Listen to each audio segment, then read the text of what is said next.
ಈಜುಕೊಳದಲ್ಲಿ ಮುಳುಗಿ ಮೂವರ ಸಾವು ಪ್ರಕರಣ ಸಂಬಂಧ ರೆಸಾರ್ಟ್ ಮಾಲೀಕನನ್ನ ಪೊಲೀಸರು ವಶಕ್ಕೆ ಪಡೆದು ವಿಚಾರಣೆಯನ್ನ ನಡೆಸ್ತಾ ಇದ್ದಾರೆ. ಮಾಲೀಕ ಮನೋಹರ್ ಪುತ್ರನ್ ವಶಕ್ಕೆ ಪಡೆದು ವಿಚಾರಣೆಯನ್ನ ನಡೆಸಲಾಗ್ತಾ ಇದೆ. ರೆಸಾರ್ಟ್ನಲ್ಲಿ ನಿಯಮ ಪಾಲಿಸದ ಹಿನ್ನೆಲೆಯಲ್ಲಿ ಈ ಘಟನೆ, ಈ ದುರಂತ ಸಂಭವಿಸಿದೆ ಅನ್ನೋ ಪ್ರಾಥಮಿಕ ವರದಿ ಲಭ್ಯವಾಗಿದೆ. ಮೂವರಿಗೂ ಕೂಡ ಈಜು ಬರ್ತಾ ಇರಲಿಲ್ಲ, ಹೀಗಾಗಿ ಸಾವಾಗಿದೆ ಅಂತ ಖಚಿತಪಡಿಸಿಕೊಳ್ಳಲಾಗಿದೆ. ಆಳ ಇದ್ದ ಕಡೆ ಒಬ್ಬಾಕೆ ಹೋಗಿ ಸಿಲುಕಿಕೊಂಡಿದ್ಲು. ಈಕೆಯನ್ನ ರಕ್ಷಣೆ ಮಾಡೋದಕ್ಕೆ ಹೋದ ಇನ್ನಿಬ್ಬರು ಸಹ ಸಾವನ್ನಪ್ಪಿರುವಂತಹ ಕೇಸ್.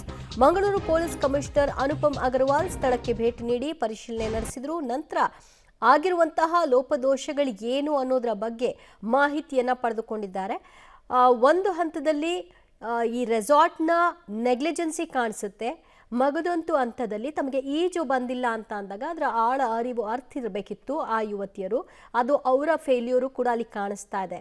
ಸ್ವಲ್ಪ ಡೀಪ್ ಇದ್ದ ಸೈಡ್ಗೆ ಹೋಗಿದ್ದಾರೆ, ಮೊದಲೇ ಈಜು ಬರ್ತಿರಲಿಲ್ಲ, ಹೀಗಾಗಿ ಬಿದ್ದಿದ್ದಾಳೆ. ಒಬ್ಬಾಕೆ ಉಳಿಸೋಕೆ ಹೋಗಿ ಮತ್ತಿಬ್ಬರು ಕೂಡ ನೀರು ಪಾಲಾಗಿರುವಂತಹ ಘಟನೆಯನ್ನ ಸ್ಕ್ರೀನಲ್ಲಿ ನೋಡ್ತಾ ಇದ್ರಿ.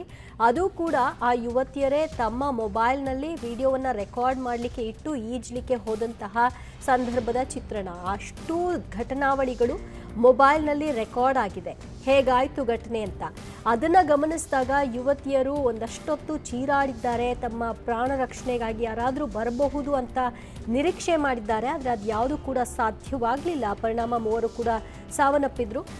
ಈಗ ಪೊಲೀಸರು ಅವರಿಗೆ ಸಿಕ್ಕಿರುವ ಮಾಹಿತಿಯ ಪ್ರಕಾರವಾಗಿ ಫಸ್ಟ್ಲಿ ಅಲ್ಲಿ ಲೈಫ್ ಗಾರ್ಡ್ಗಳು ಇರಲಿಲ್ಲ, ಇನ್ನೊಂದು ಯಾರೂ ಅಲ್ಲಿ ಇರಲಿಲ್ಲ. ಆ ಸಂದರ್ಭದಲ್ಲಿ CCTVಯನ್ನು ಪರಿಶೀಲನೆ ಮಾಡಿದಂತಹ ಸಂದರ್ಭದಲ್ಲಿ ಯಾರೂ ಓಡಾಟ ಮಾಡ್ತಿರಲಿಲ್ಲ. ತುಂಬ ಹೊತ್ತು ಈಜಾಡಿ ನಂತರ ಸಾವನ್ನಪ್ಪಿದ್ದಾರೆ.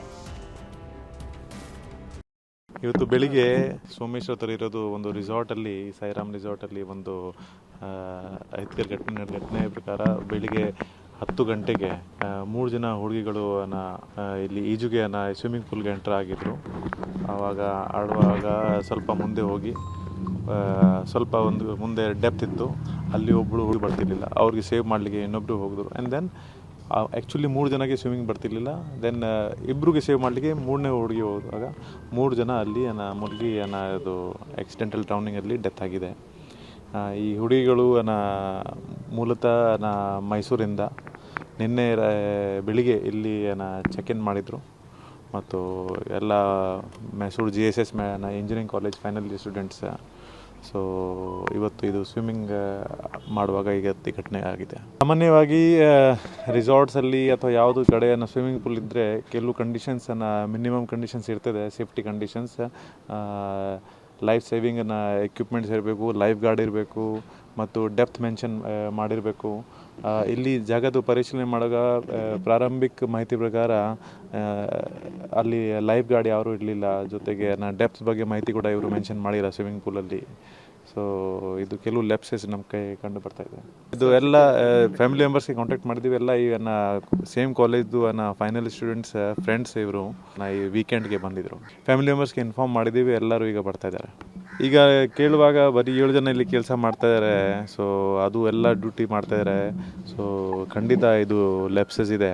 ಯಾಕೆಂದರೆ CCTVಯಲ್ಲಿ ಫುಟೇಜ್ ನಾವು ಕೂಡ ನೋಡುವಾಗ ಅವರು ಎಲ್ಲ ಕೂಗಾಡ್ತಾ ಇದ್ದಾರೆ, ಬೊಬ್ಬಿ ಹೊಡಿತಾ ಇದ್ದಾರೆ. ಬಟ್ ಸೇವ್ ಮಾಡಲಿಕ್ಕೆ ಯಾರೂ ಬರಲಿಲ್ಲ. ಬಹುಶಃ ಒಳಗಡೆ ಯಾರು ಇರಲಿಕ್ಕೆ ಇಲ್ಲ ಅಥವಾ ಕೂಡ್ತಾ ಇರ್ಬೋದು, ಅದು ಈಗ ನೋಡಬೇಕು. ಪಡೆಯೋಣ ನಮ್ಮ ಪ್ರತಿನಿಧಿ ಸುಖಪಾಲ್ರಿಂದ. ಸುಖಪಾಲ್, ಆ ಘಟನೆ ಹೇಗಾಯಿತು ಅನ್ನೋದಕ್ಕೆ ಆ ವಿಡಿಯೋದಲ್ಲಿ ರೆಕಾರ್ಡ್ ಆಗಿರೋದು ಸಂಪೂರ್ಣವಾಗಿ ಹೇಳ್ತಾ ಇದೆ. ಬಟ್ ಆ ಹಂತದಲ್ಲಿ ಯಾರೂ ಇರಲಿಲ್ವಂತ ಸುತ್ತಮುತ್ತ?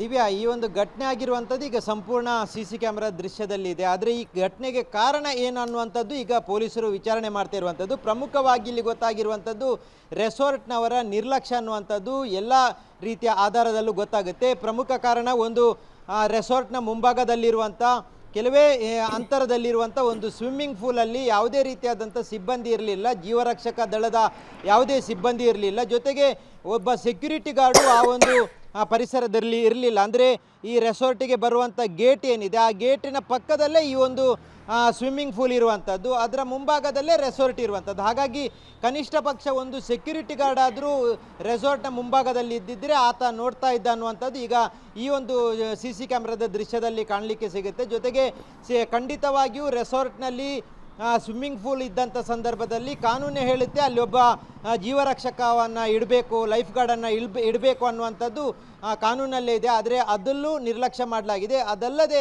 ರೆಸಾರ್ಟ್ನಲ್ಲಿದ್ದಂಥ ಸುಮಾರು 7 ಮಂದಿ ಸಿಬ್ಬಂದಿಗಳು ಇದ್ದರು ಅನ್ನುವಂಥದ್ದನ್ನು ಈಗ ಮಾಲಕರು ಹೇಳ್ತಾ ಇದ್ದಾರೆ. ಆದರೆ ಆ 7 ಜನರು ಯಾವ ಒಬ್ಬನಿಗೂ ಈ ರೀತಿಯಾದಂಥ ಚೀರಾಟ ಇವತ್ತಿರೋದು ಕೇಳಲಿಲ್ಲ ಅನ್ನುವಂಥ ಪ್ರಶ್ನೆ ಉದ್ಭವಿಸುತ್ತೆ.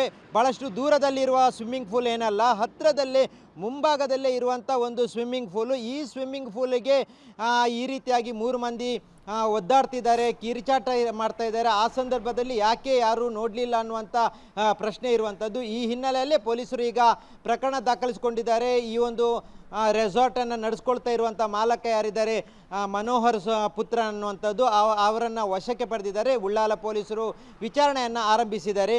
ಈ ಒಂದು ಇಡೀ ಘಟನೆಯಲ್ಲಿ 3 ಯುವತಿಯರು ವಿದ್ಯಾರ್ಥಿನಿಯರು ಈಗ ಪ್ರಾಣವನ್ನು ಕಳ್ಕೊಂಡಿದ್ದಾರೆ. ಇವತ್ತು ಮಂಗಳೂರಿಗೆ ತಿರುಗಾಡಲಿಕ್ಕೆ ಸುತ್ತಾಡಲಿಕ್ಕೆ ಅಂತ ಬಂದಂಥವರು ಈಗ ವಾಪಸ್ ಹೆಣವಾಗಿ ಹೋಗ್ತಾ ಇರುವಂಥದ್ದು. ಇದು ರೆಸಾರ್ಟ್ನವರ ನಿರ್ಲಕ್ಷ್ಯ ಕಾರಣ ಅನ್ನುವಂಥದ್ದು ಈಗ ಸಾರ್ವಜನಿಕರು ಭಾಳಷ್ಟು ವ್ಯಾಪಕವಾದಂಥ ವಿರೋಧವನ್ನು ವ್ಯಕ್ತಪಡಿಸ್ತಾ ಇದ್ದಾರೆ. ಒಂದು ವೇಳೆ ರೆಸಾರ್ಟ್ನವರು ಎಚ್ಚೆತ್ತುಕೊಂಡಿದ್ದರೆ ಕನಿಷ್ಠ ಪಕ್ಷ ಅವರು ಸ್ವಿಮ್ಮಿಂಗ್ ಪೂಲ್ಗೆ ಹೋಗಿದ್ದಾರೆ ಅನ್ನುವಂಥದ್ದು ಗೊತ್ತಾದ ತಕ್ಷಣಕ್ಕಾದರೂ ಯಾರಾದರೂ ಅಲ್ಲಿ ನೋಡುವಂಥ ಕೆಲಸಗಳನ್ನು ಮಾಡಬೇಕಿತ್ತು. ಸ್ವಿಮ್ಮಿಂಗ್ ಪೂಲಿನ ಪಕ್ಕದಲ್ಲೇ ಒಬ್ಬನನ್ನು ಲೈಫ್ ಗಾರ್ಡನ್ನು ನೇಮಕ ಮಾಡಬೇಕು. ಅದರಲ್ಲಿ ಒಂದು ಕೊಠಡಿಯನ್ನು ನಿರ್ಮಾಣ ಮಾಡಲಾಗಿದೆ. ಆ ಕೊಠಡಿಯಲ್ಲೂ ಯಾರೂ ಇರಲಿಲ್ಲ. ಕನಿಷ್ಠ ಪಕ್ಷ ಲೈಫ್ ಗಾರ್ಡ್ ಇದ್ದಿದ್ದರೆ ಖಂಡಿತವಾಗಿ ಸೇವ್ ಮಾಡ್ಬೋದಿತ್ತು.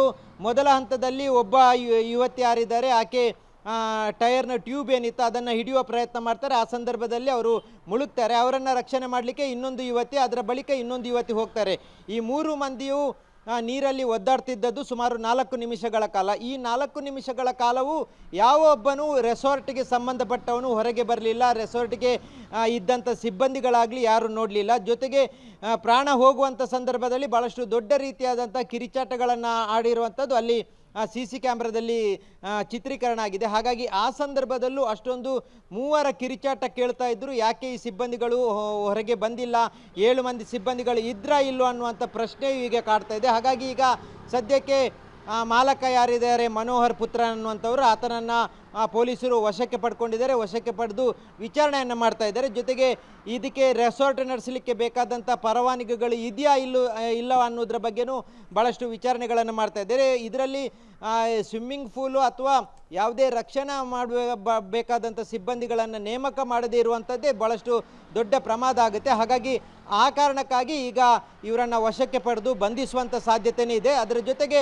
ಪ್ರವಾಸೋದ್ಯಮ ಇಲಾಖೆ ಆಗಲಿ ಅಥವಾ ಜಿಲ್ಲಾಡಳಿತದಿಂದಾಗಲಿ ಯಾವುದೇ ರೀತಿಯಾದಂಥ ಸೂಕ್ತವಾದಂಥ ಪರವಾನಗಿಯನ್ನು ಪಡೆದಿಲ್ಲ ಅನ್ನುವಂಥ ಮಾಹಿತಿ ಇದೆ. ಇದರ ಬಗ್ಗೆನೂ ಪೊಲೀಸರು ವಿಚಾರಣೆಯನ್ನು ನಡೆಸ್ತಾ ಇರುವಂಥದ್ದು. ಒಟ್ಟಿನಲ್ಲಿ ಮೈಸೂರಿನಿಂದ ಇಲ್ಲಿಗೆ ಬಂದು ಕಡಲ ತೀರದಲ್ಲಿ ಇರಬೇಕು, ಕಡಲ ತೀರಗಳಲ್ಲಿ ಓಡಾಡಬೇಕು ಅನ್ನುವಂಥ ಕನಸು ಇಟ್ಟು ಬಂದಂಥ 3 ಇಂಜಿನಿಯರಿಂಗ್ ವಿದ್ಯಾರ್ಥಿಗಳು ಯಾರಿದ್ದಾರೆ ಅವರೀಗ ಈ ಒಂದು ರೆಸಾರ್ಟಿನ ನಿರ್ಲಕ್ಷ್ಯದಿಂದಾಗಿ ಅಲ್ಲಿನ ಸ್ವಿಮ್ಮಿಂಗ್ ಪೂಲಲ್ಲಿ ಬಿದ್ದು ಸಾಯುವ ಪರಿಸ್ಥಿತಿ ಎದುರಾಗಿರುವಂಥದ್ದು ಭಾಳಷ್ಟು ದುರಂತ. ವಿದ್ಯಾ.